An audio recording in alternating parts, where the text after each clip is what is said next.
Hi everyone, it's Catching on Pussy's channel. Welcome back to another video on my channel.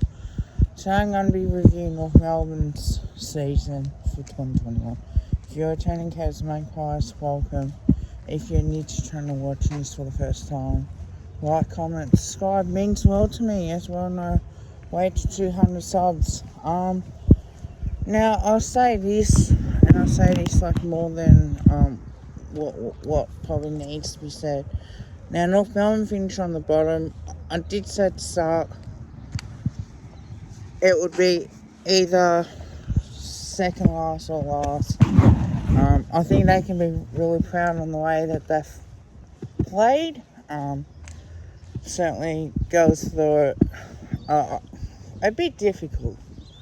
Let's say the least, because they lost 8 or 9 games in a row, and then all of a sudden they got on to the rare race and won a few games as well.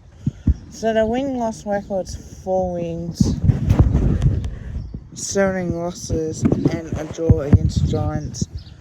Now, as it turns out, that game hasn't cost GWS at all, or North Melbourne, but it's been a good season for them despite finishing last. I think that everyone expects it, to be honest, that you finish in the bottom 2, and that sort of stuff. So you got to rely on so much as well coming that way for North Melbourne fans, and I think I'll be happy with that. I think you knew going into the season you're not expecting much other than that performance. So, best win of the season, I would say, against the West Coast Eagles. And they've been Hawthorn, which is another team that they played well against. Another good, best win of the season was against Carlton. I think they may have struggled to beat the Gold Coast Suns as well. They may beat them once, who knows.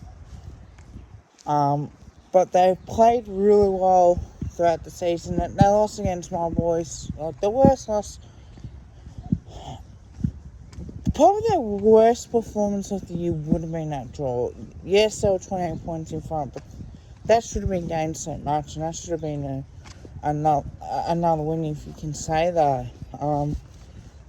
As well, probably the worst loss against St Kilda as well on top of that. Like, it hasn't been that good of a year for them.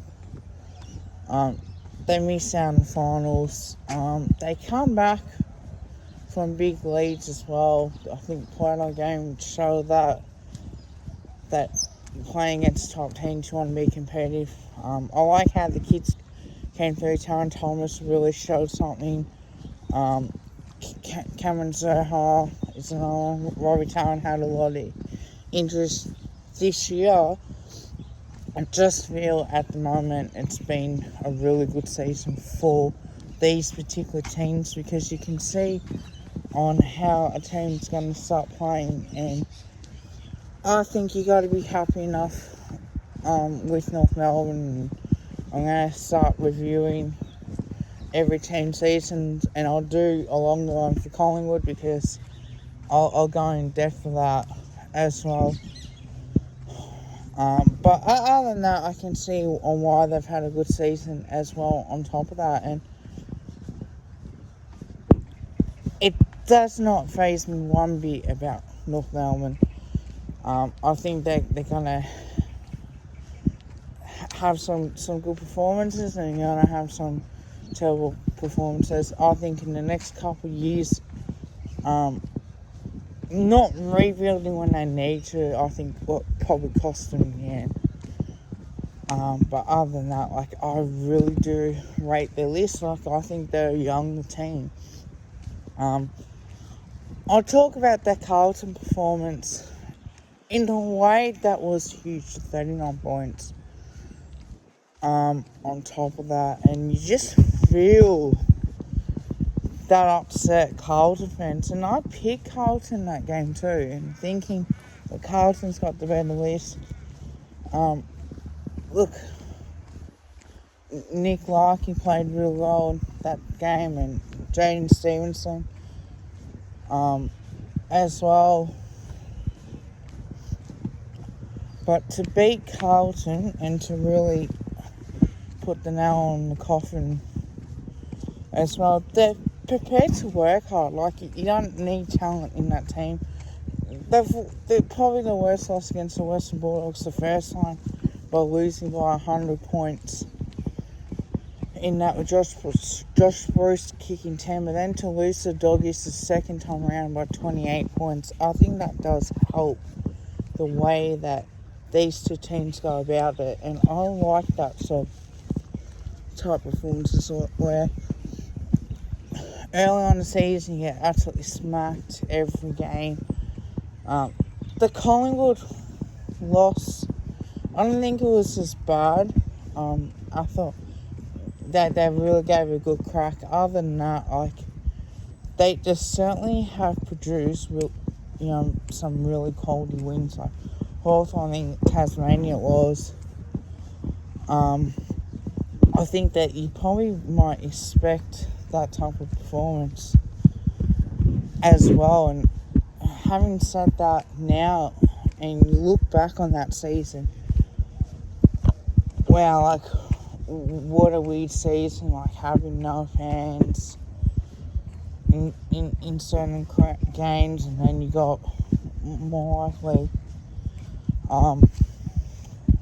the way that you want to play as well. And I absolutely like North Melbourne's game plan at the moment. I think it'll hold them in good stead as much as possible.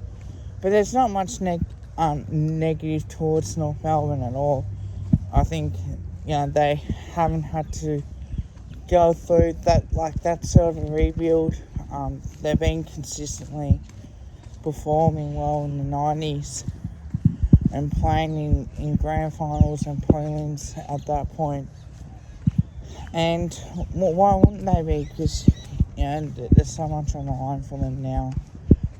On top of that, so I think what you expect, I'm pretty sure that you'd be happy. But I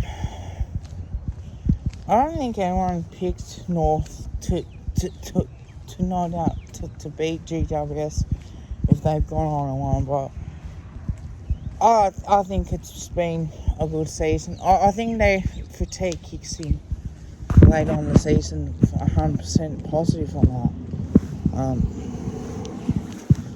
The way that the season goes, and why not when you're that young and you've got so much time as well. On top of that, how do I rate this season? Look at, I give them more than just a pass mark, I think, out of 10. The reason why I do that is because I had, for them to finish in the bottom two, it wasn't as bad as what people think. The expectations has to be lower on the level for that, and I think if you're going to be doing that, you have to say bottom two spot is where you expected. They're rebuilding, we all know that, and hopefully that they can keep going to the draft and keep producing as well. Like, there's a few father sons in there that won't, they'll get beaten on, but I think you do sort of expect that as much as possible. So there's nothing new in that. So I give it a 7.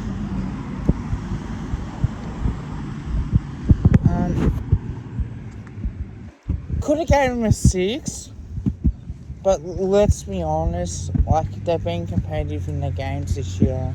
I think you have to give them credit for it as well. Let me know what you think in the comments below. Like, comment, subscribe.